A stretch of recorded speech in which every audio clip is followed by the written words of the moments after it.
Good evening sir. Good evening sir. Economics புரிஞ்சதா?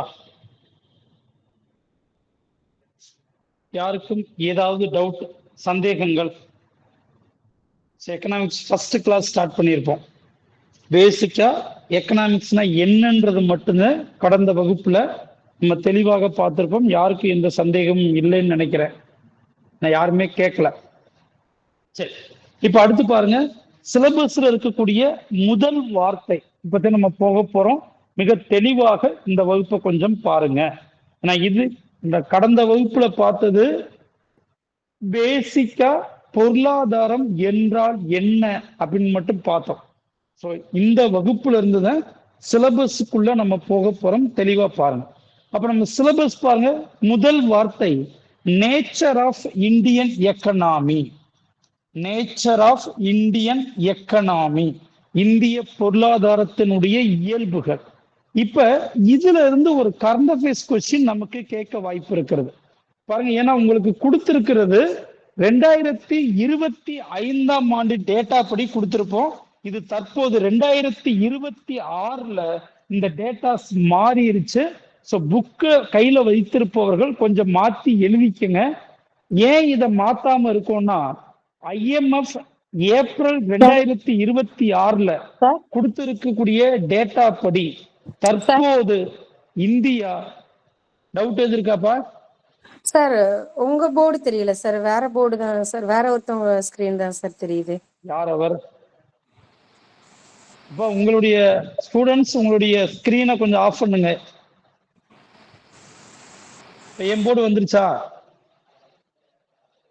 இல்ல sir, ராதான்றவங்க யாரோ பின் பண்ணி வச்சிருக்காங்க சார் அவங்க போர்டு. மிஸ்டர் ராதாகிருஷ்ணன், இப்போ அப்போலோ ஹாஸ்பிட்டல்ல வேலை பார்க்கிறவர்.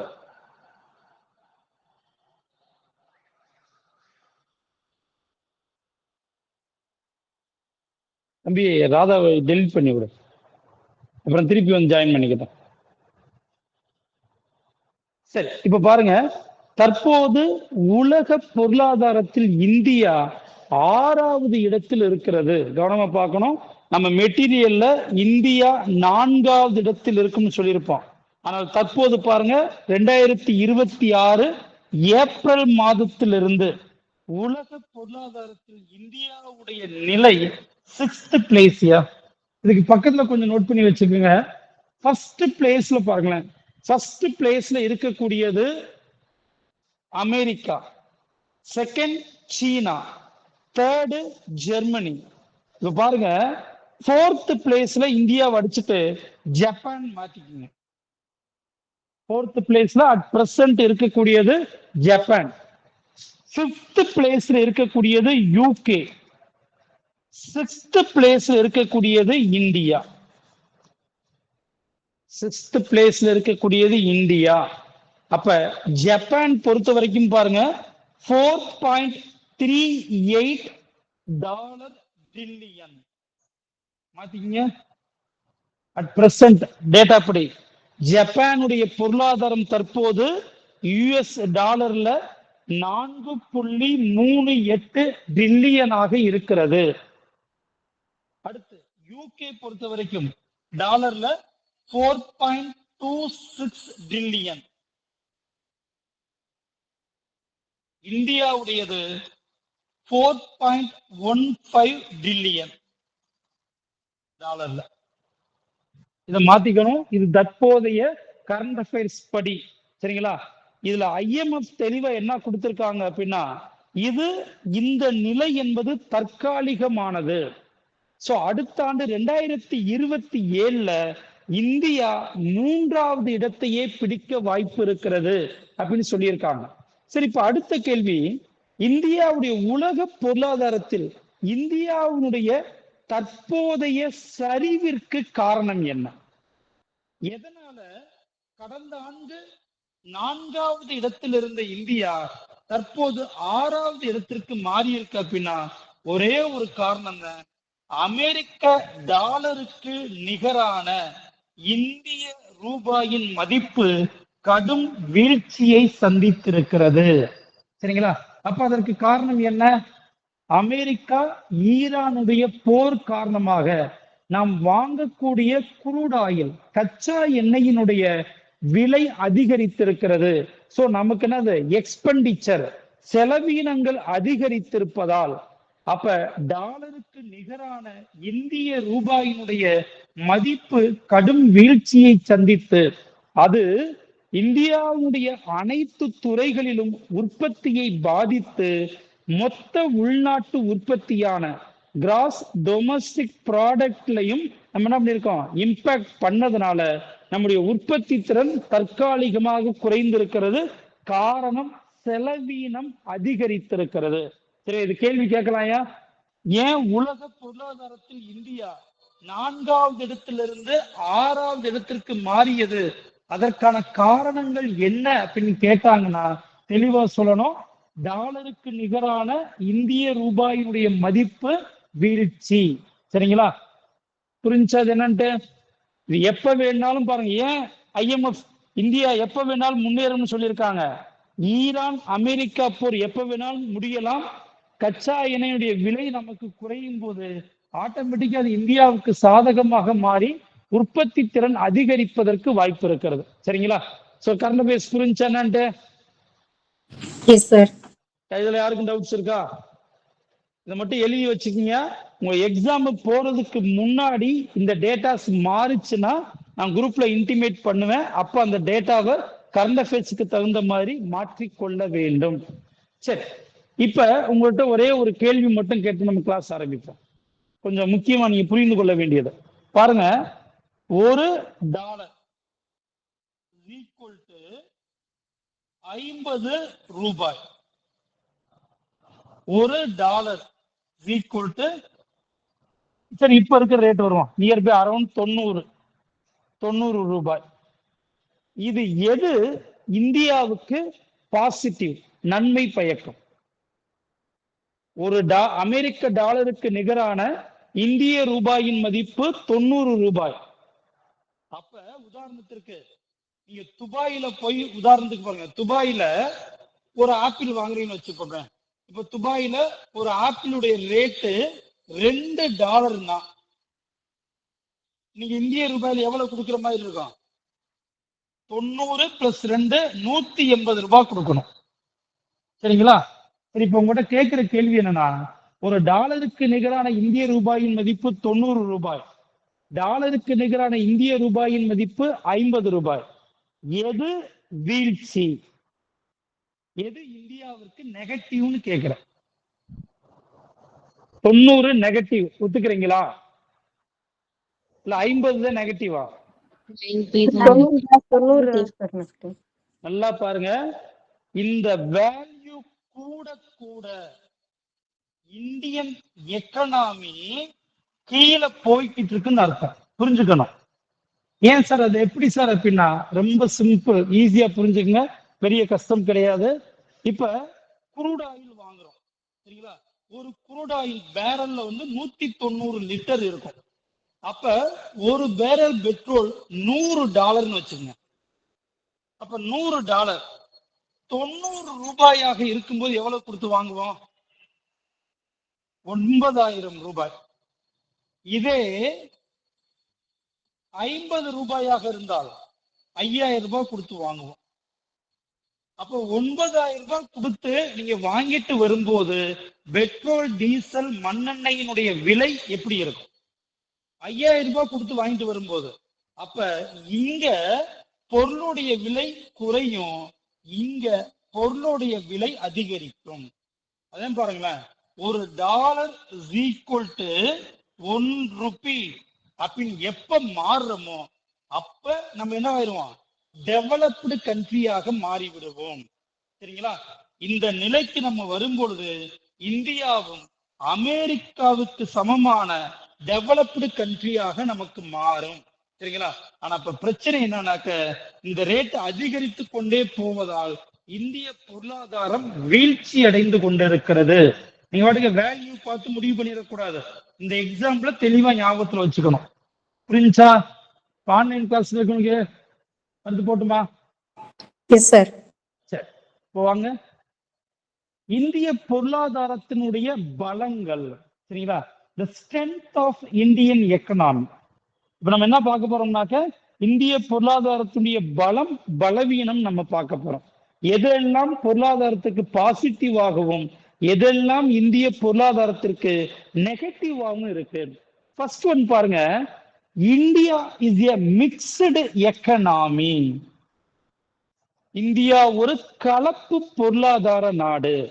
சரிங்களா? இப்ப பாருங்க, இந்த பொருளாதாரத்தை நம்ம வகைப்படுத்தும் போது பாத்தீங்கன்னா ரொம்ப சிம்பிள். கேபிட்டலிஸ்ட் எக்கனாமி,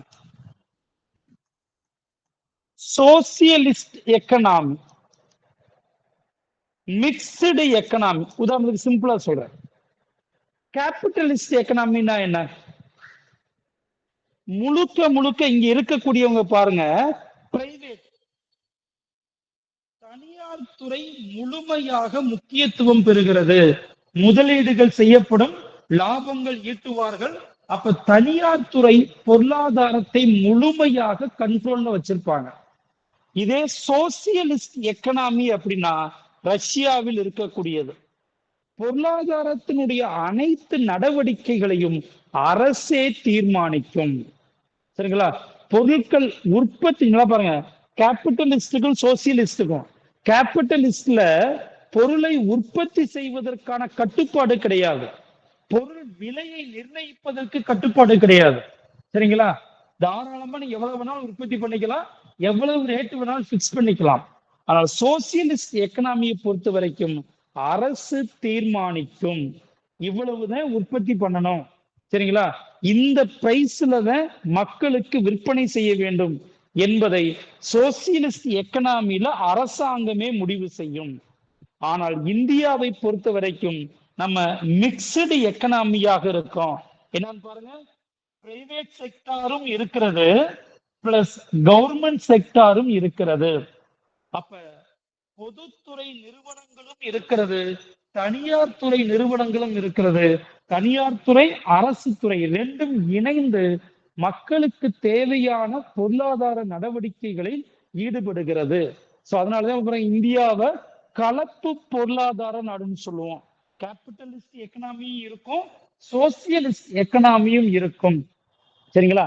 எப்பையெல்லாம் பொருட்கள் மக்களுக்கு தட்டுப்பாடு ஏற்படுகிறதோ அப்பையெல்லாம் அரசாங்கம் தலையிட்டு மக்களுக்கு பொருள்கள் மிக எளிதாக கிடைக்கக்கூடிய வேலையில இறங்குவாங்க.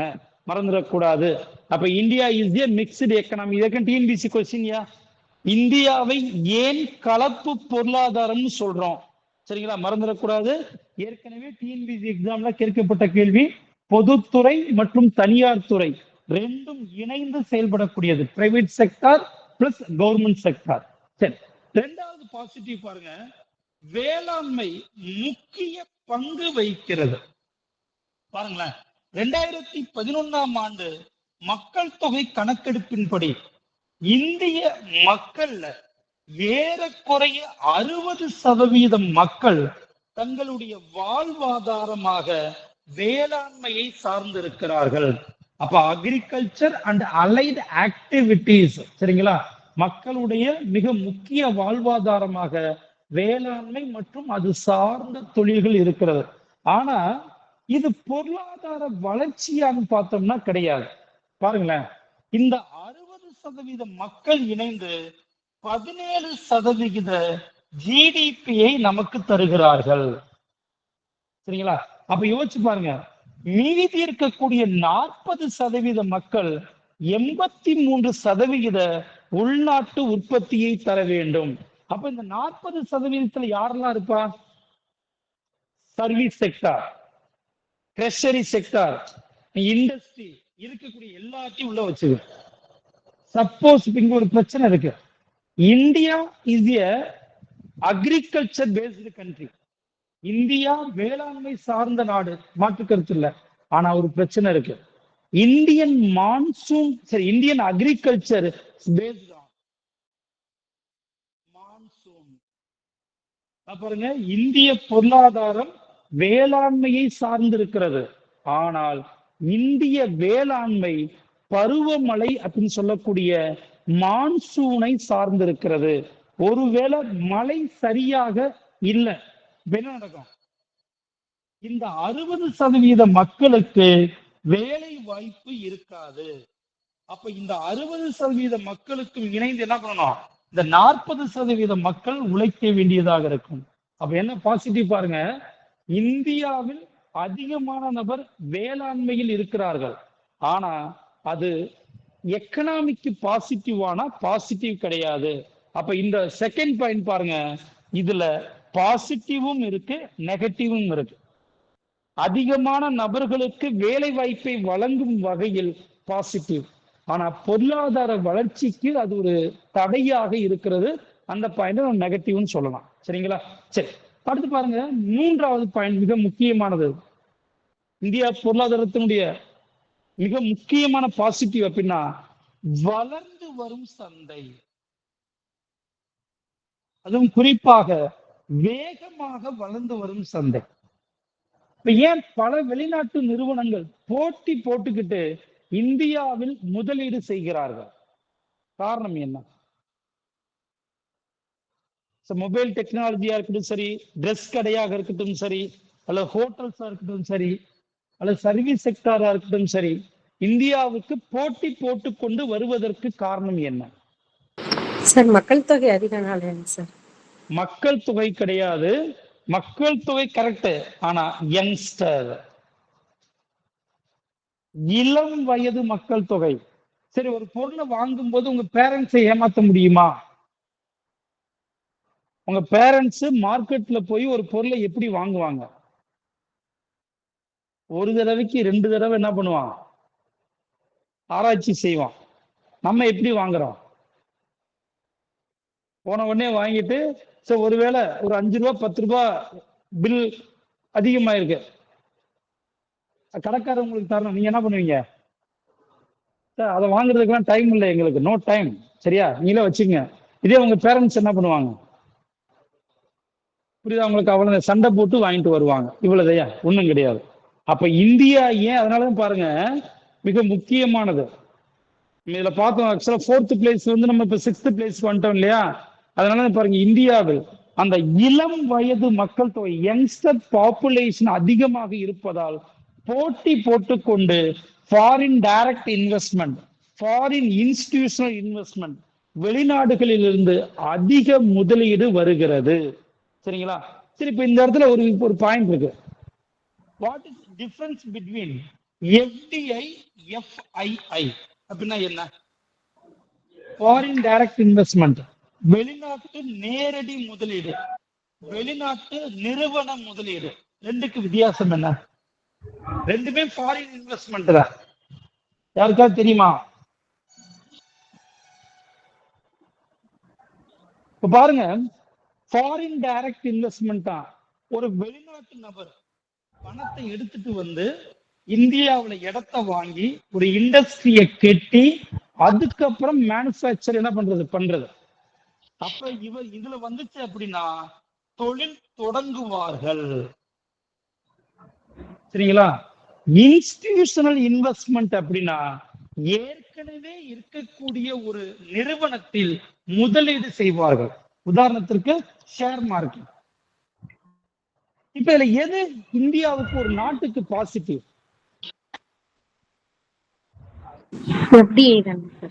எஃப்டிஐ தான் பாசிட்டிவ். ஏன்னா இவன் என்ன பண்ணிருப்பான், இந்தியாவுல சொந்தமா ஒரு இடத்தை வாங்கி தொழில் தொடங்கி இருப்பான். திடீர்னு இந்திய பொருளாதாரம் வீழ்ச்சி அடைந்தால் இவனால எடுத்துட்டு ஓட முடியுமா? இவன் ஓட முடியாது. ஆனா இன்ஸ்டிடியூஷனல் இன்வெஸ்டர் இருக்கான் பாருங்க, ஷேர் மார்க்கெட்ல இன்வெஸ்ட்மெண்ட் பண்ணுவேன், பட்டு என்ன பண்ணுவான், இந்திய பொருளாதாரம் வீழ்ச்சி அடைகிறது, ஷேரை வித்துட்டு அவன்பாட்டு எடுத்து கிளம்பி போயிட்டே இருப்பாங்க. அதனால இது நமக்கு அதிகமாக இருக்கக்கூடாது. சரிங்களா? ஒரு நாட்டுக்கு பாசிட்டிவ், ரெண்டுமே பாசிட்டிவ் தான். Foreign direct investment, institutional investment ரெண்டுமே ஒரு நாட்டுக்கு தேவை. பட் இதுல எது நமக்கு நல்லதுன்னு சொன்னா எஃப்டிஐ மிக முக்கியமானது. சரி, அடுத்த பாயிண்ட் பாருங்க, வளர்ந்து வரும் பொருளாதாரம். கவனமா பார்க்கணும். இந்த பாயிண்ட் தான் நம்ம ஒரு கரெக்ஷன்ஸ் இருக்கியா? மொத்த உள்நாட்டு உற்பத்தியில் இந்தியா தற்போது 6வது இடத்தில் இருக்கிறது. மாத்திக்கிங்க, 2026ல 6th பிளேஸ்க்கு மாறி இருக்கும். அப்ப ஜிடிபி, மொத்த உள்நாட்டு உற்பத்தியில். யாரோ ஒருத்தங்க மியூட் பண்ணல, தயவு செஞ்சு மியூட் பண்ணிருங்க. டவுட் இருந்து சந்தேகம் இருந்துச்சுனாக்க கேளுங்க, கேட்டுட்டு மியூட் பண்ணிக்கங்க. மற்ற ஸ்டூடெண்ட்ஸை டிஸ்டர்ப் பண்ண வேண்டாம். அப்ப இந்தியா மொத்த உள்நாட்டு உற்பத்தியில் 6வது இடத்திலும், அதே நேரத்துல பர்ச்சேஸ் பவர் பாரிட்டி, வாங்கும் திறனில், வாங்கும் சக்தியில் 3வது இடத்தையும் பிடித்திருக்கிறது. சரிங்களா? அப்ப என்ன அர்த்தம்? வாங்கும் சக்தி ஃபர்ஸ்ட் பாத்தீங்கன்னாக்க சீனா, செகண்ட் அமெரிக்கா, தேர்ட் பிளேஸ்ல நம்ம இருக்கோம். அப்ப உலகத்தில் அதிகமான பொருளை வாங்கக்கூடியவர்களாக நாம் இருக்கிறோம். ஏன்னா மக்கள் தொகை அதிகம், வேற ஒண்ணும் கிடையாது. சரிங்களா? இதை பாத்தீங்க, முக்கியமானது. அடுத்து பாருங்க, வேகமாக வளரும் பொருளாதாரம். ரொம்ப சிம்பிள். அதிக நிலையான வளர்ச்சி இருக்கிறது. இந்த அதிக நிலையான வளர்ச்சி, சஸ்டைனபிள், இந்த ஸ்டெடி குரோத்துக்கு காரணம் ஒன்ஸ் அகைன் பாப்புலேஷன், யங்ஸ்டர்ஸ் இருக்கிறதுனால கண்ணை மூடிட்டு நீ உற்பத்தி செய்யலாம். கட்டாயம் பொருட்களை இளைஞர்கள் வாங்குகிறார்கள். சோ இந்தியாவுக்கு அது ஒரு பாசிட்டிவ் தான். அதுலயும் குறிப்பாக பாருங்க, வேகமான ஃபாஸ்ட் க்ரோவிங் எக்கனாமின்னு சொல்லுவாங்க. அடுத்து பாருங்க, மிக முக்கியமானது, வேகமாக வளர்ந்து வரும் பணிகள் துறை. பாருங்க, வேகமாக வளரும் பணிகள் துறை, the fast growing service sector. பாருங்க, இந்தியாவை பொறுத்த வரைக்கும் ஈஸியா சொல்லிடலாம். எல்லா இடங்கள்லையும் வேகமாக இருக்கக்கூடியது சர்வீஸ் செக்டார். அக்செப்ட் பண்ணிக்கலாமா? இப்ப ஹோட்டல் போய் சாப்பிடுறோமா, அதாவது ஸ்விக்கி ஆர்டர் பண்றோமா? யாரு கஷ்டப்பட்டு ஹோட்டல்ல போய் உட்காந்து சேர் பிடிச்சு, சரி வெரி டயர்ட், இப்பெல்லாம் டிவியை பார்த்துட்டு என்ன பண்ணலாம், வீட்டுல உட்காந்து சாப்பிடலாம். அப்ப எல்லாத்துக்குமேவும் இளைஞர்களாக இருப்பதால் சொபஸ்டிகேட்டட். சரிங்களா? கஷ்டப்படுறதுக்கு எங்களுக்கு தயாரா இல்ல. சோ அந்த கஷ்டப்படுறதற்கு தயாராக இல்லை என்கிற காரணத்தினால் பல்வேறு சேவை நிறுவனங்கள் தோன்றி அதற்கு ஒரு கட்டணத்தை வசூலித்துக் கொள்கிறார்கள். அப்ப இந்த துறையினுடைய வளர்ச்சிக்கும் காரணம் இளைஞர்களுடைய எண்ணிக்கை, மறந்துடக்கூடாது. அடுத்து பாருங்களேன், பேரளவு உள்நாட்டு நுகர்ச்சி. கண்ணமொழி சொல்லலாம். இதுல ஒரு எக்ஸாம்பிள்ஸ் வேணா சொல்லலாம். பாருங்க, ஆவரேஜா ஒரு ஆண்டிற்கு நாம் உற்பத்தி செய்யக்கூடிய நெல், அரிசியின் அளவு எவ்வளவு? Rice 274 million ton. ஒரு ஆண்டிற்கு சராசரியாக. சரிங்களா? மழை நன்றாக இருந்தால் இது கொஞ்சம் கூடும், மான்சூன் ஃபெயிலியர்னா குறையும். அப்ப யோசிச்சு பாருங்களேன். அப்ப கவனமா பார்க்கணும். 274 மில்லியன் டன்ஸ் என்ன இருக்கு, ஆவரேஜா உற்பத்தி பண்றோம். ஆனா அப்படி இருந்தும் மக்களுக்கு பத்தல. நாளுக்கு நாள் அரிசியினுடைய விலை கூடுதா குறையுதா? கூடுது. இப்ப நாங்க சின்ன வயசுல இருக்கும்போது கிலோ 10 ரூபாய்க்கு இருந்தது, இன்னைக்கு 60 ரூபாய் விக்குதியா? அப்ப இதற்கு காரணம் என்ன அப்படின்னா, பாப்புலேஷன் அதிகமாக இருப்பதால். சரிங்களா? நாம் எவ்வளவு உற்பத்தி செய்தாலும் அது மக்களுக்கு பற்றாக்குறையாகவே இருக்கிறது. அதன் காரணமாகத்தான் நம்ம என்ன பண்றோம், இறக்குமதி செய்ய வேண்டிய நிலைக்கு தள்ளப்படுகிறோம். அப்ப இம்போர்ட் பண்ணும்போது நம்மளுடைய செலவினங்கள் அதிகரித்து அது பொருளாதாரத்தை பாதிக்கும். நெகட்டிவ் இருக்கு. ஆனா பாசிட்டிவ்ஸ் என்ன? கட்டாயம் இந்தியாவில் ஒரு பொருளை உற்பத்தி பண்ணீங்கன்னா வாங்குவதற்கு நபர்கள் இருக்கிறார்கள். அப்ப ஆட்டோமேட்டிக்கா அது உற்பத்தி திறனை நமக்கு அதிகப்படுத்தி தருகிறது. பாசிட்டிவும் இருக்கு, நெகட்டிவ்ஸ் இருக்கு. பாசிட்டிவ் பேசும். அடுத்து பாருங்க, அர்பனைசேஷன், நகர் பகுதிகளின் விரைவான வளர்ச்சி. அக்செப்ட் பண்ணிக்கலாமா? த ஃபாஸ்டஸ்ட் அர்பனைசேஷன், மிக வேகமான நகர்ப்புறங்கள் வளர்ச்சி இருக்கு. இப்ப இந்த நகர்ப்புறங்களின் வளர்ச்சி ஏன் பாசிட்டிவ்? கிராமங்களுக்கும் நகரங்களுக்கும் என்ன வித்தியாசம்? இப்ப நகர்ப்புறங்கள் வளரும் பொழுது ஆட்டோமேட்டிக்கா ஸ்கூல்ஸ், காலேஜ், ஹாஸ்பிட்டல், இன்ஃப்ராஸ்ட்ரக்சர் சரிங்களா? எல்லாமே நமக்கு இம்ப்ரூவ் ஆகும். கிராமங்களாக இருக்கும் பொழுது இதெல்லாம் வளருமா? கிராமங்கள்ல போய் ஒரு ஹாஸ்பிட்டல் கிட்ட யார் விரும்புவா? எந்த தனியார் துறை கிராமங்கள்ல ஹாஸ்பிட்டலை உருவாக்கும், ஸ்கூல் காலேஜ் உருவாக்குவாங்க? அப்ப வேகமான ஃபாஸ்டஸ்ட் அர்பனைசேஷன் நமக்கு இருக்கிறதுனால பாருங்க, ஆட்டோமேட்டிக்கா என்ன நடக்குது? உங்களுக்கு கல்வி, சுகாதாரம் போன்ற துறைகளில் வேகமான வளர்ச்சி காணப்படுகிறது, மறந்துடக்கூடாது. அடுத்து பாருங்க, 9வது பாசிட்டிவ், நிலையான பேரளவு பொருளாதாரம். சரிங்களா? மேக்ரோ எக்கனாமி பாருங்க, the steady sustainable macro economy. So இப்ப மேக்ரோ எக்கனாமி சொன்னோம், எல்லா துறைகளையும் உள்ளடக்கியது. மைக்ரோனா ஏதாவது குறிப்பிட்ட துறை மட்டும் சொன்னேன். அப்ப இந்தியாவில் எல்லா துறைகளுடைய வளர்ச்சியும் நமக்கு பாசிட்டிவாக இருப்பதால் அது ஸ்டெடியாக சஸ்டைனபிள் தன்மையோடு இருக்கிறது. உதாரணத்திற்கு எக்ஸாம்பிள் சொல்லலாம். இப்ப 2008 பாருங்க, 2008 அமெரிக்காவில் ஒரு வங்கி துறையில் ஏற்பட்ட ஒரு மோசமான நடவடிக்கையின் காரணமாக உலக பொருளாதார மந்த நிலை ஏற்பட்டது, ரெசெஷன். அப்ப 2008 உலகில் பல நாடுகள் கஷ்டப்படும் போது கூட நம்ம அதனுடைய பாதிப்புகள் இல்லாமல் இருந்தோம். கொரோனால பல நாடுகள் காணாமல் போச்சு, நமக்கு அந்த பெரிய பாதிப்புகள் இல்லை. இப்ப எடுத்துக்கங்க, அமெரிக்கா ஈரான் போரின் காரணமாக பல நாடுகள் பெட்ரோல் டீசல் தட்டுப்பாட்டில் இருக்கிறது. ஆனா இந்தியாவுல இன்னும் அந்த நிலை ஓரளவுக்கு வரல. அரசாங்கங்கள் அதை என்ன பண்றாங்க, ஓரளவு சமாளிக்கிறாங்க. இந்தோனேசியாவுல எனர்ஜி எமர்ஜென்சி, சரிங்களா, எரிபொருளால் என்ன பண்ணாங்க, அவசர நிலை பிரகடனம் அறிவிக்கப்பட்டது. பாகிஸ்தான்ல லிட்டர் 200 ரூபாய்க்கு மேல போயிடுச்சு. பட் இந்தியாவை பொறுத்த வரைக்கும் அந்த அளவுக்கு எதுவும் கிடையாது. ஏன்னா நம்முடைய எக்கனாமி, குறிப்பாக மேக்ரோ எக்கனாமி நமக்கு எப்பயுமே பாசிட்டிவாகத்தான் இருக்கிறது. சரிங்களா? மறந்துடக்கூடாது. அடுத்து பாருங்க, 10வது பாயிண்ட். இந்த 10வது பாயிண்ட் டிஎன்பிசி கொஸ்டின்யா. மக்கள் தொகை பகுப்பு, ஆங்கிலத்துல டெமோகிராபிக் டிவிடெண்ட்.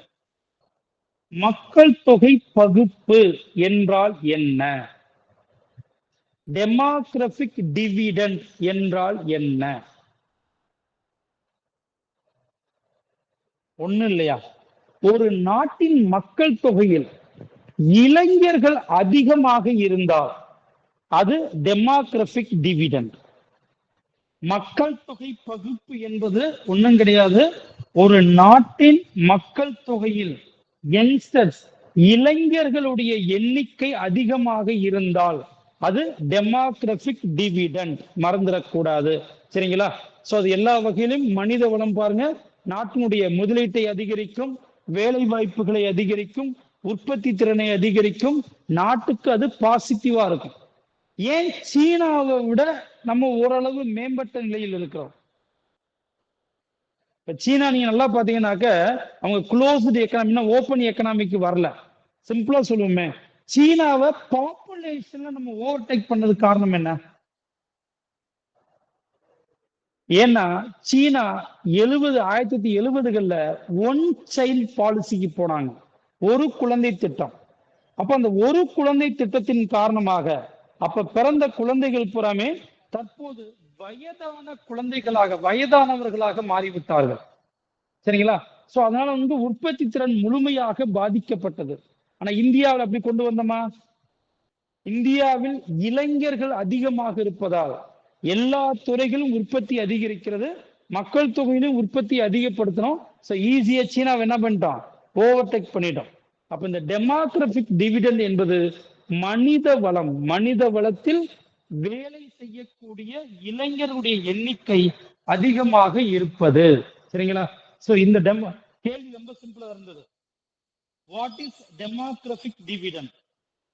மக்கள் தொகை பகுப்பு என்றால் என்ன? இவ்வளவுதான் கேள்வி, மறந்துடக்கூடாது. சரிங்களா? அப்ப இந்த 10 பாயிண்ட் எழுதிடலாமா? சோ மெயின்ஸ்ல இந்திய பொருளாதாரத்தினுடைய பலங்கள் என்ன, ஸ்ட்ரென்த் என்ன, பாசிட்டிவ்ஸ் என்னன்னு கேட்டா இந்த 10 பாயிண்டையும் எழுதி வைக்க வேண்டும், மறந்துடக்கூடாது. அடுத்து இந்திய பொருளாதாரத்தின் பலவீனம், the weakness of Indian economy, the weakness of Indian economy. பாருங்க, ஃபர்ஸ்ட் அதிக மக்கள் தொகை. சரிங்களா? பாருங்களேன் என்ன பிரச்சனை. 2023 ஆண்டில், குறிப்பாக 2023 ஆகஸ்ட்ல நம்ம என்ன பண்ணோம், சீனாவை ஓவர்டேக் பண்ணி இந்தியா முதல் இடத்தை பிடித்தது. தற்போது பாருங்களேன், first place India, second place சீனா, தேர்ட் பிளேஸ் அமெரிக்கா. நம்ம 2 பேரும் எப்படி இருக்கோம்? ட்ரிபிள் டிஜிட்ல இருக்கோம். இவங்க என்னைக்கு இவங்க வர்றது? அமெரிக்காவும் இந்தோனேசியாவும் அடுத்த நிலைக்கு வந்தானா இவன் 32 டிஜிட்ல இருந்து ட்ரிபிள் டிஜிட்டுக்கு வரும்போது நம்ம ட்ரிபிள் டிஜிட்ல இருந்து 4 டிஜிட்டுக்கு போயிடுவோம். அப்ப போட்டினா யாருக்கு? நமக்கும் சீனாவுக்கு மட்டும்தான். பக்கத்துல கூட வர முடியாது இவர்கள் எல்லாம். சரிங்களா? அப்ப பாருங்க, இப்ப இதுல என்ன ஒரு விஷயம்னா, மேல அந்த டி பாயிண்ட், இந்த பாயிண்ட் பாருங்களேன். ஆண்டுதோறும் இந்தியாவில் ஏற்படும் மக்கள் தொகை பெருக்கம் ஆஸ்திரேலியாவின் மொத்த மக்கள் தொகைக்கு சமமாக உள்ளது. அப்ப என்ன அர்த்தம்? ஆண்டுதோறும் இந்தியாவுடைய மக்கள் தொகை பெருக்கம் என்ன? ஆண்டுதோறும் இந்தியாவில் பிறக்கக்கூடிய குழந்தைகளின் எண்ணிக்கை ஈக்குவல் டு ஆஸ்திரேலியாவினுடைய டோட்டல் பாப்புலேஷன். புரியுதா உங்களுக்கு? அப்ப அதனாலதான் பாருங்க, இப்ப இந்த மக்கள் தொகை அதிகரிப்பதால் ஏற்படக்கூடிய பிரச்சனை என்ன? செலவினங்கள் அதிகமாகும். உற்பத்தி நிறைய, குறிப்பாக அரசினுடைய செலவினங்கள் அதிகரிக்கும். சரிங்களா? அதற்கடுத்து பாருங்க, சுகாதாரத்துறை, கல்வித்துறை, எல்லா துறைகளும் பாதிக்கும். வேலை வாய்ப்பு குறையும்.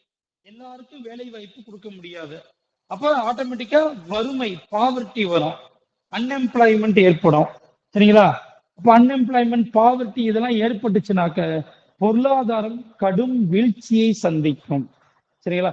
அப்ப எப்பயுமே பாத்தீங்கன்னா ஒரு பாசிட்டிவ்ல என்ன இருக்கணும், மக்கள் தொகை என்பது ஒரு குறிப்பிட்ட அளவில் இருக்க வேண்டும்.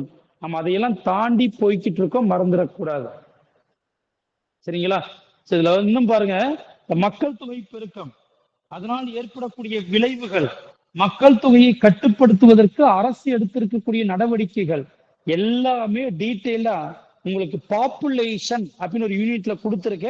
நம்ம அந்த யூனிட் பார்க்கும்போது இன்னும் தெளிவா பார்க்கலாம். இப்போதைக்கு இதை மட்டும் ஜஸ்ட் பார்த்துங்க. அடுத்து ரெண்டாவது பாருங்களேன். ரெண்டாவது நெகட்டிவ் அப்படின்னா ஏற்றத்தாழ்வு மற்றும் வறுமை, இன்ஈக்குவாலிட்டி அண்ட் பாவர்ட்டி. அக்செப்ட் பண்ணிக்கலாமா?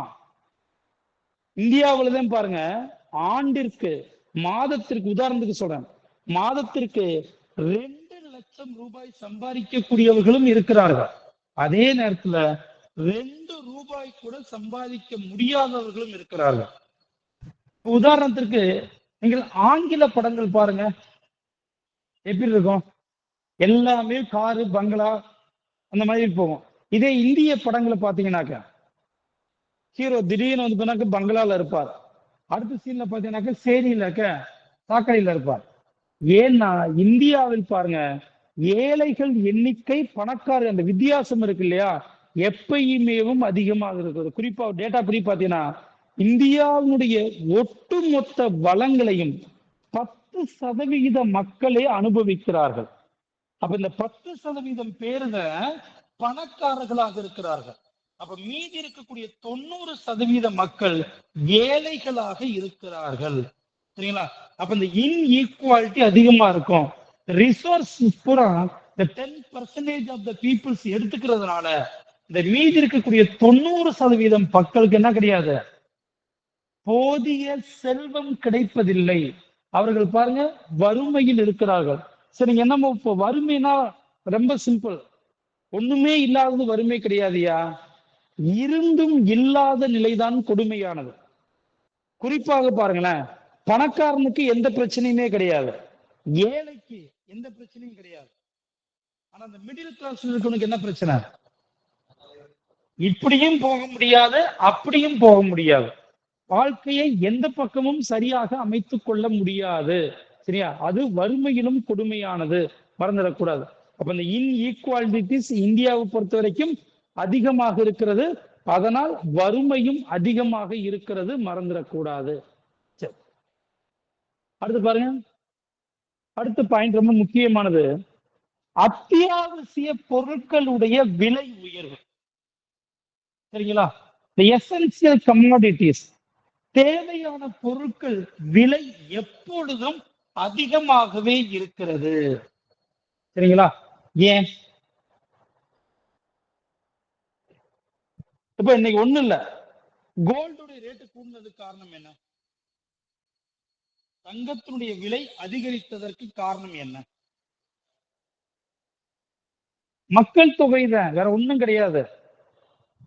வாரத்துக்கு குறைஞ்சது பாத்தீங்கன்னா ஒரு 100ல இருந்து 1000 திருமணங்கள் வாரத்துக்கு நடக்குது.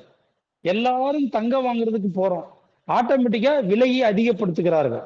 அதனாலதான் வந்து பாத்தீங்கன்னா மோடி என்ன அறிவிப்பு கொடுத்தாரு, தயவு செஞ்சு 1 வருஷத்துக்கு யாருமே தங்கம் வாங்காதீங்கன்னு சொன்னார். ஒரு பே கேட்டோமா? நம்ம கேட்க மாட்டோம்.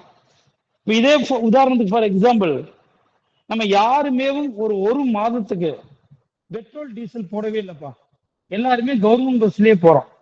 என்ன நடக்கும்? பெட்ரோல் டேங்க் பெட்ரோல் பங்க் உரிமையாளர்கள் வேற வழியே கிடையாது, பெட்ரோல் ரேட்டை குறைச்சிட்டே ஆகணும்.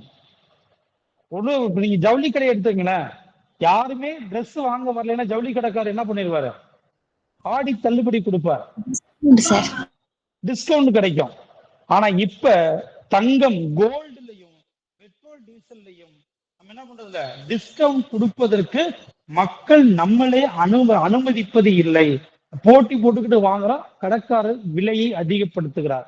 அப்ப எசென்சியல் கமோடிட்டிஸ், அத்தியாவசிய பொருட்களுடைய விலை உயர்ந்ததற்கு காரணம் மக்கள் தொகை, மறந்துடக்கூடாது. அடுத்து பாருங்க, மிக முக்கியமானது வீக்னஸ் ஆஃப் இன்ஃப்ராஸ்ட்ரக்சர், உள்கட்டமைப்பினுடைய பலவீனங்கள். the weakness of infrastructure. Accept பண்ணிக்கலாமா? உதாரணத்திற்கு நம்ம தமிழ்நாட்டில் இருக்கோம், ஓரளவு நமக்கு பாசிட்டிவ்ஸ். இன்னும் சாலை வசதிகளே இல்லாத கிராமங்கள் இந்தியாவில் இருக்கிறது. ரோட் கனெக்டிவிட்டி கிடையாது, கம்யூனிகேஷன் கனெக்டிவிட்டி கிடையாது. ஏன் நம்ம இப்ப இங்க எடுத்துப்போம், எத்தனை ஊர்கள்ல கிராமப்புறங்கள்ல மொபைல் டவர், மொபைல் சிக்னல் தெளிவா இருக்கு.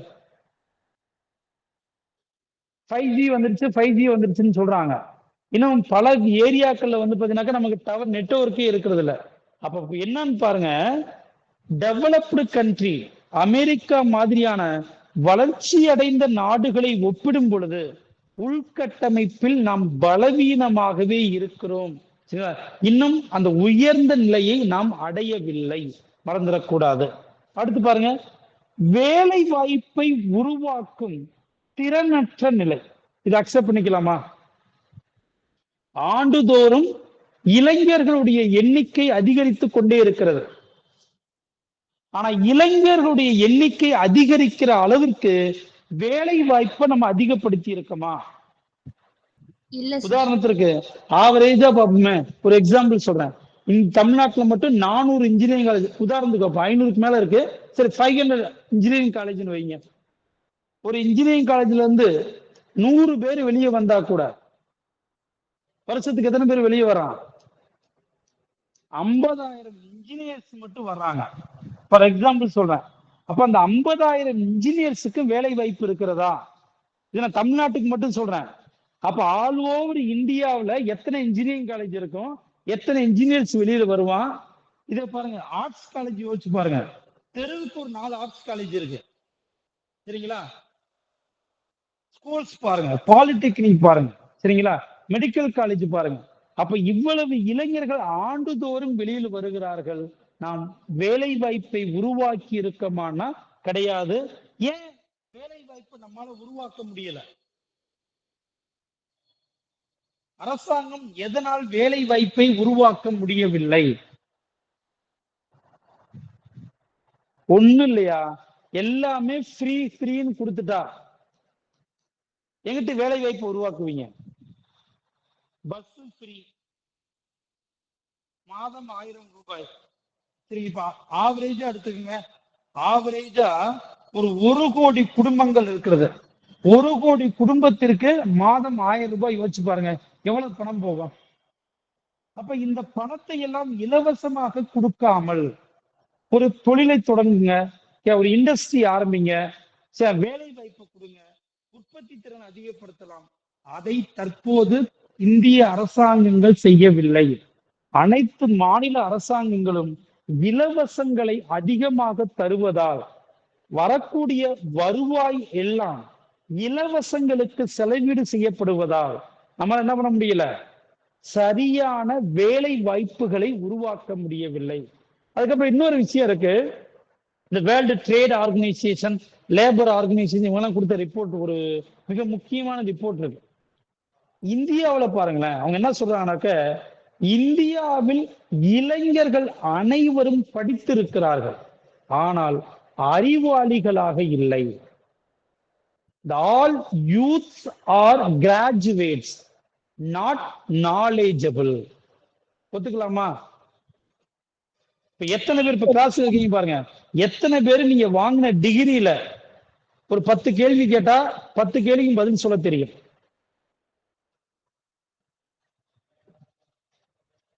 வாய்ப்பு இருக்காயா? நான் அமைதியாயிட்டீங்க மாணவர்களே? இல்ல சார். அப்புறம் எப்படி உங்களுக்கு வேலை வாய்ப்பை தருவது? எல்லாரும் 3 வருஷம், நான் இன்கூடையும் என்னையும் சேர்த்துங்க, 3 வருஷம் 4 வருஷம் நம்ம படிச்சு இன்ஜினியரு அல்ல ஆர்ட்ஸ் காலேஜ் டாக்டர் ஏதோ ஒன்று ஆயிருக்கும். அப்ப படிச்சதை நம்ம கிட்ட கேள்வி கேட்டா நமக்கு சொல்ல தெரியல, சரிங்களா? அப்புறம் எப்படி வேலை வாய்ப்பை உருவாக்க முடியும்? இதே இருக்கக்கூடிய பெரும் பிரச்சனை, சரிங்களா? அப்ப நம்ம ஒழுங்கா படிப்பது கிடையாது, அரசாங்கங்கள் வேலை வாய்ப்பை உருவாக்காமல் இலவசங்களை கொடுத்து கொண்டிருக்கிறார்கள். அப்ப இந்தியா நியூ ஜாப்ஸை கிரியேட் பண்ணக்கூடிய நிலையிலிருந்து என்ன பண்றாங்க, நியூ ஜாப்ஸை கிரியேட் பண்ண முடியாத நிலைக்கு போகிறோம், மறந்துடக்கூடாது. அடுத்து பாருங்க, ஓல்டஸ்ட் டெக்னாலஜி, மிக பழமையான தொழில்நுட்பம். அக்செப்ட் பண்ணிக்கலாமா? அமெரிக்காவை ஒப்பிடும் பொழுது அல்லது டெவலப்டு கண்ட்ரியை ஒப்பிடும் பொழுது, உதாரணத்திற்கு அங்க 6G கம்யூனிகேஷன் சொல்றேன், 7G 8G 9G போயிட்டு இருக்காங்க. உதாரணத்திற்கு சர்வதேச விண்வெளி ஆய்வு மையம் உருவாக்கப்பட்டு விட்டது. நம்ம பஞ்சாயத்து என்ன 2035 தான் உருவாக்க போறோம். சூரியனை ஆய்வு செய்வதற்கு போயிட்டான், சந்திரன்ல இடங்கிற வாங்கி போட்டாங்களான்னு தெரியல அமெரிக்கா. நிலாவுல நம்ம என்ன பண்றோம், நிலாவுக்கு இந்த மனிதனை அனுப்புவதற்கு பல பயிற்சிகளை செய்து கொண்டு இருக்கிறோம். அப்ப உயர்ந்த தொழில்நுட்பம் என்பது நம்ம கிட்ட இல்ல. உதாரணத்திற்கு துபாயிலேயோ இல்ல மற்ற வெளிநாடுகள்ல பாலம் கட்டணும் அப்படின்னா ஒரு மாதம் 2 மாசத்துல முடிச்சிடுறாங்க. நம்ம பாலம் கட்டணும் என்ன பண்றோம், சில பாலங்கள் 5 வருஷமாகி ஓப்பனே ஆக மாட்டேங்குது. புரியுதா? கெட்டிக்கிட்டே இருக்கும். யோசிச்சா அப்ப எல்லாத்துலயுமே பாருங்க, டெக்னாலஜி வைஸ் நம்ம வீக்காக இருக்கிறோம். அதுவும் நமக்கு ஒரு நெகட்டிவ், மறந்துடக்கூடாது. அப்ப இந்த 6 பாயிண்ட்டும் இந்திய பொருளாதாரத்தினுடைய பலவீனங்களாக நெகட்டிவா பார்க்கப்படுகிறது, மறந்துடக்கூடாது. சரிங்களா? சரி, அவ்வளவுதான். சோ இது பாருங்க, நமக்கு ஸ்கூல் புக்ல இருக்கிறதுனால ஒரு லெசன்ஸ் ஒரு டாபிக் கொடுத்துருப்பேன், ஜஸ்ட் தெரிஞ்சு வச்சுங்க. ஏன்னா ஒரு மெயின்ஸ் கொஸ்டின் கேட்கலாம். முன்னேறிய நாடுகள், சரிங்களா, பார்க்கணும், டெவலப்டு கண்ட்ரிக்கும் இந்தியா மாதிரியான டெவலப்பிங் கண்ட்ரிக்கும் உள்ள வித்தியாசம் என்ன? இப்ப பாருங்க, USA developed country, India developing country. ரெண்டுக்கு என்ன வித்தியாசம்? அதை எப்படி டெவலப் ஆச்சுன்னு சொல்றோம் இல்லையா? பட் இந்த டெவலப் ஆச்சுன்னு சொல்றது எதை வச்சு? அதுதான் இது. இந்த 12 பாயிண்ட் பாருங்களேன். பாருங்க, டெவலப்டு கண்ட்ரி, முன்னேறிய நாடுகளில் உயர்ந்த நாட்டு வருமானம், பெர் கேபிட்டா இன்கம், சரிங்களா, நேஷனல் இன்கம் அதிகமாக இருக்கும். சரிங்களா? இப்ப ஜிடிபியில பாருங்க, அமெரிக்கா எவ்வளவு கொடுத்திருக்கோம் மேல பாருங்க. ஃபர்ஸ்ட் பிளேஸ் அமெரிக்காவுடைய ஜிடிபி எவ்வளவு? டபுள் டிஜிட்ல இருக்கும். மொத்த உள்நாட்டு உற்பத்தியில அமெரிக்கா டபுள் டிஜிட்ல இருக்கா? இந்தியா என்ன பிரச்சனையில இருக்கு? சிங்கிள் டிஜிட்ல இருக்கு. ஆனா பாப்புலேஷன்ல இந்தியா ட்ரிபிள்ல இருக்கு, அமெரிக்கா டபுள்ல இருக்கு. அப்ப என்ன அர்த்தம்? நான் உதாரணத்திற்கு, அவன் ஜிடிபிலையும் டபுள்ல இருக்கான், பாப்புலேஷன்லயும் டபுள்ல இருக்கான். ஆனா இந்தியா மாதிரியான டெவலப்பிங் கண்ட்ரி பாப்புலேஷன்ல ட்ரிபிள், ஜிடிபில சிங்கிள். அப்ப எப்படி இருக்கும்? அதனால பாருங்க, டெவலப்டு கண்ட்ரினா நாட்டு வருமானம் அதிகமாக இருக்கும். அடுத்து பாருங்க, பெர் கேபிட்டா இன்கம், தனிநபர் வருமானம் அதிகமாக இருக்கும். சரிங்களா? இப்ப தனிநபர் வருமானம் ஏன் அதிகமா இருக்கு? இப்ப தனிநபர் வருமானம்னா என்ன? ஒண்ணும் கிடையாது, national income divided by population. சரிங்களா? இப்ப அமெரிக்காவை விட நம்ம அதிகமா உற்பத்தி பண்றோம், ஆனா டிவைடட் பை பாப்புலேஷன் போடும்போது, உதாரணத்துக்கு ஒண்ணு சொல்றியா, இப்ப 1000 ரூபாய் இருக்குங்களா? இப்ப 1000 ரூபாய் அமெரிக்கானா 10ஆல வகுக்கணும். உதாரணத்துக்கு பாப்புலேஷன் எவ்வளவு இருக்கும்? அப்போ ஒரு நபருக்கு 100 ரூபாய் போகுமா? இந்தியாவில் 1000ஆல வகுக்கணும். அப்ப ஒருத்தனுக்கு எவ்வளவு போகும்? 1. இதுதான் பிரச்சனை. அமெரிக்கா காரனை விட நம்ம என்ன பண்றோம்? அதிகமா வேலை பார்க்கிறோம், இல்லைன்னு கிடையாது. ஆனா பிரச்சனை டிவைடட் பை பாப்புலேஷன் போடும்போது, அமெரிக்காவில் பாப்புலேஷன் குறைவாக இருப்பதால் வருமானம் அதிகமாக இருக்கிறது, நம்மகிட்ட பாப்புலேஷன் அதிகமாக இருப்பதால் வருமானம் குறைவாக இருக்கிறது. அப்ப கவனம் பார்க்கணும், உயர்ந்த தனிநபர் வருமானம். சரி, வருமானம் பாசிட்டிவா இருக்கு, வருமானம் நிறைய இருக்கு, அப்ப வாழ்க்கை தரம் எப்படி இருக்கும்? கண்டிப்பா பாசிட்டிவா தான் இருக்கும். உதாரணத்திற்கு, ஏன் நம் மாணவர்களை புறாமே குரூப் 1 குரூப் 2 ஆகுங்கன்னு சொல்லுவேன். இப்போ குரூப் 1 ஆபீசருக்கு உதாரணத்துக்கு சொல்றேன், குரூப் 1 ஆபீசர்ஸுக்கு நீங்க ஸ்டார்டிங்லேயே கையில் என்ன பண்ணுவீங்க? ஒரு 60,000 ரூபாய் கையில வாங்குவீங்க. இதே குரூப் 4 ஸ்டார்டிங் போனீங்கன்னா 22,000 ரூபாய் கையில வாங்குவீங்க. இப்ப யோசிச்சு பாருங்க, 60,000 ரூபாய் ஒரு கையில வாங்குறாரு, ஒரு 30,000 ரூபாய் மாசத்துல செலவு பண்றாரு, மீதி 30,000 ரூபாய் என்னவா இருக்கும்? சேவிங்ஸ். இவனும் 30,000 ரூபாய் செலவு பண்றான், 8,000 ரூபாய் நஷ்டம். அப்ப 8,000 ரூபாய் இவன் கடை வாங்கணும். அப்ப கடை வாங்கனுடைய வாழ்க்கை தரம் எப்படி இருக்கும்? அக்கௌண்ட்ல பணம் இருக்கிறவனுடைய வாழ்க்கை தரம் எப்படி இருக்கும்? சரிங்களா? அதனாலதான் பாருங்க, மினிமம் தயவு செய்து மாணவர்களே ஒரு விஷயத்தை புரிஞ்சுக்குங்க. நிறைய இடங்கள்ல நிறைய விளம்பரங்கள்ல நாங்கள் வேலை வாங்கி தருகிறோம், வேலை வாங்கி தரோம் சொல்றான். தயவு செஞ்சு உடனே கேட்கிறது, வாய்ப்பு இருந்தால் குரூப் 1 குரூப் 2 அதிகாரியாக மாறுங்கள். சரிங்களா? குரூப் 4 கடைசி ஆப்ஷன்ல வைங்க, ஃபர்ஸ்ட் ஆப்ஷனலா குரூப் 4 வைக்க கூடாது. வேற வழியே இல்லைன்னா குரூப் 4க்கு போவோம். ஆனா இந்த ஆண்டு நம்ம ஃபர்ஸ்ட் எழுத போறது குரூப் 1, அடுத்து குரூப் 2. இந்த 2 எக்ஸாம்ல ஏதாவது ஒரு எக்ஸாம்ல நீங்க பாசிட்டிவா சக்சஸ் பண்றதற்கு வாய்ப்பை தேடுங்க. வேற வழியே இல்லை அப்படின்னா குரூப் 4 நம்ம பார்த்துக்கோம். டிசம்பர்ல தான் எழுத போறோம், பார்த்துக்கோ. அடுத்து பாருங்க, முழுமையான வேலை வாய்ப்பு. நேஷனல் இன்கம் அதிகமா இருக்கு, அப்ப கட்டாயம் என்ன பண்ணலாம்? வேலை வாய்ப்பு பாசிட்டிவா தானே இருக்கும். எல்லா வருமானம் அதிகமா இருக்கு, அப்ப அந்த வருமானம் அதிகமாக இருக்கும் போது முதலீடு அதிகமாக இருக்கும். அப்ப முதலீடு அதிகமாக இருந்தால் தொழில்துறை வளர்ச்சி அடையும். சோ வேலை வாய்ப்பும் எல்லாருக்கும் இருக்கும். அதே மாதிரி பாருங்க, இண்டஸ்ட்ரி. டெவலப்டு கண்ட்ரியில இண்டஸ்ட்ரீஸ் அதிகமாக இருக்கும், அக்ரிகல்ச்சர் அதிகமாக இருக்காது. அடுத்து உயர்ந்த தொழில்நுட்பம், டெக்னாலஜி வைஸ் அவங்க ஸ்ட்ராங்கா இருப்பாங்க. அதே மாதிரி தொழிற்செறிவு, அதனைய தொழிற்செறிவு. இப்ப நமக்கு வேலை வாய்ப்பு வேணும்னா எங்கதான் போக வேண்டியிருக்கு? வேலை வாய்ப்பு வேணும் என்றால் இண்டஸ்ட்ரீஸ் அதிகமா அங்க இருக்கு. ஓசூர், பெங்களூர், சென்னை, புரியுதா? சிட்டியை நோக்கி நம்ம டிராவல் பண்ணணும். கிராமப்புறங்கள்ல 2ஆம் நிலை 3ஆம் நிலை நகரங்கள்ல இண்டஸ்ட்ரி இருக்கானா கிடையாது. ஆனா டெவலப்டு கண்ட்ரில நாடு முழுவதுமே இண்டஸ்ட்ரீஸ் இருக்கும். நீ எந்த பகுதிக்கும் தேடி அலையணுன்ற அவசியம் இல்லை. சரிங்களா? அது பாசிட்டிவ். அதே பாருங்க, அதிக நுகர்ச்சி நிலை. எல்லார் கையிலையும் பணம் இருக்கு, அப்ப எல்லாரும் பொருட்களை எப்படி வாங்குவாங்க? இப்ப கட்டாயம் பொருட்களை வாங்குவாங்க, உற்பத்தியும் அதிகமாக இருக்கும், அதே நேரத்துல நுகர்வும் நமக்கு அதிகமாக இருக்கும். அடுத்து பாருங்க, ஃபாஸ்ட் அர்பனைசேஷன், நகரமயமாக்கல். அங்க வில்லேஜ்ன்றதே இருக்காது, நகரங்களுடைய அது அதிகமா இருக்கும்.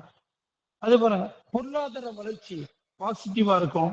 பாருங்க, சமுதாயத்தில் ஈக்குவாலிட்டி இருக்கும், ஜெண்டர் ஈக்குவாலிட்டி இருக்கும், மிக குறைந்த வறுமை இருக்கும். அப்ப சமுதாயத்தில் சமத்துவம் இருக்கும், வறுமையும் குறைவாக இருக்கும், அரசியல் நிலைப்புத்தன்மை இருக்கும், குட் கவர்மெண்ட் நல்லாட்சி இருக்கும். சரிங்களா? இப்ப இந்த 12 பாயிண்ட்ஸும் டெவலப்டு கண்ட்ரியில் இருக்கக்கூடிய பாசிட்டிவ்ஸ். அப்ப அமெரிக்காவிற்கும் இந்தியாவிற்கும் வித்தியாசம்னு கேட்டா இந்த 12 பாயிண்ட உங்களுக்கு சொல்ல தெரியணும், மறந்துடக்கூடாது. சரிங்களா? அப்ப தற்போதைய இந்திய பொருளாதாரத்தினுடைய பலம் பலவீனம் பார்த்துட்டு இந்த லெசன்ல ஒரே ஒரு கரண்ட் அஃபேர்ஸ் ஆட் பண்றோம். தற்போதைய பொருளாதாரத்தில், உலக பொருளாதாரத்தில் இந்தியா 6வது இடத்தில் இருக்கிறது. அந்த 6வது இடத்தில் இருப்பதற்கு காரணம் என்னன்னு சொன்ன? அமெரிக்கா ஈரான் போர் சொல்லக்கூடாது. அமெரிக்காவுக்கு நிகரான இந்திய ரூபாய், டாலருக்கு நிகரான இந்திய ரூபாயினுடைய வீழ்ச்சி. சரியா? சோ இந்த லெசன் புரிஞ்சா? இதுக்கப்புறம் என்ன கரண்ட் அஃபேர்ஸ் போக போக நம்ம அப்டேட் பண்ணுவோம். இந்த லெசன்ஸ் கரண்ட் அஃபேர்ஸ்ல அப்டேட் ஆகிட்டே இருக்கும். சோ அடுத்த லெசன் பாருங்க. இப்ப இந்த லெசன்ல ஏதாவது டவுட்ஸ் இருக்காயா? ஏதாவது யாருக்காவது ஏதாவது சந்தேகம் இருந்தால் கேட்கலாம். சார் சொல்லுங்கப்பா. சார், நேற்று நீங்க டெஸ்ட் சென்ட் பண்ணீங்க சார். ஆமா, அதோட ஆன்சர் கீ சென்ட் பண்ணுங்க சார். நான் என்ன சுஷ்மிதா என்ன கேட்கிறேன், என்ன கேட்டேன் உங்ககிட்ட? எக்கனாமிக்ஸ்ல டவுட் இருக்கான்னு கேட்டா, சரி ஒண்ணும் இல்ல, அந்த டெஸ்ட்டுக்கு வந்து ஆன்சர் கீ நான் மார்க் பண்ணணும். சரிங்களா? கையில வச்சிருக்கேன், மார்க் பண்ணி உனக்கு அனுப்புறேன். சரியா? குரூப்ல போறேன். எக்கனாமிக்ஸ்ல டவுட் கேளுப்பானாக்கா கொஸ்டின்ல டவுட் கேட்கல. சரி, அப்ப இது புரிஞ்சிருச்சு இல்லையா? இப்ப அடுத்த லெசன் பாருங்க, மிக முக்கியமானது, எக்கனாமிக் பிளானிங் இன் இந்தியா. இது நம்ம இன்னைக்கு பார்க்க போறது இல்ல, அடுத்த கிளாஸ்ல நம்ம பார்க்க போறோம். சரிங்களா? போதும், தாராளமா கொஞ்சம் கொஞ்சமா பார்க்கலாம். எனக்கு நல்லா பாத்தீங்கன்னாக்க அதிகபட்சம் ஒரு 20-25 கிளாஸ் தான் எக்கனாமிக்ஸ் முடிச்சிருவேன். பெரிய கஷ்டப்படணுன்ற அவசியம் இல்லை. நான் என்ன கொடுக்குறேனோ, கரண்ட் அஃபேர்ஸ்ல என்ன அப்டேட் பண்ணி உங்க புக்ல எழுதிக்க சொல்றேனோ அதை மட்டும் தெளிவா பார்த்து புரிஞ்சு படிங்க. புரியாம மனப்பாடம் பண்ண வேண்டாம். கேள்விகள் எல்லாமேவும் டைரக்டா வராது, மறைமுகமாகத்தான் வரும். உங்களுக்கு நான் டெஸ்ட் வைக்கும் போது உங்களுக்கு தெரியும். சரிங்களா? மறந்துடக்கூடாது. சரிங்களா? சோ இது 5 இயர் பிளான், 5 ஆண்டு திட்டங்களை பத்தி நம்ம அடுத்த வகுப்புல டீட்டெயிலா பார்க்கலாம். கொஞ்சம் கொஞ்சமா பார்த்துருவோம். டவுட்ஸ் இருக்கா? ஒரு வாய்ப்பு பேச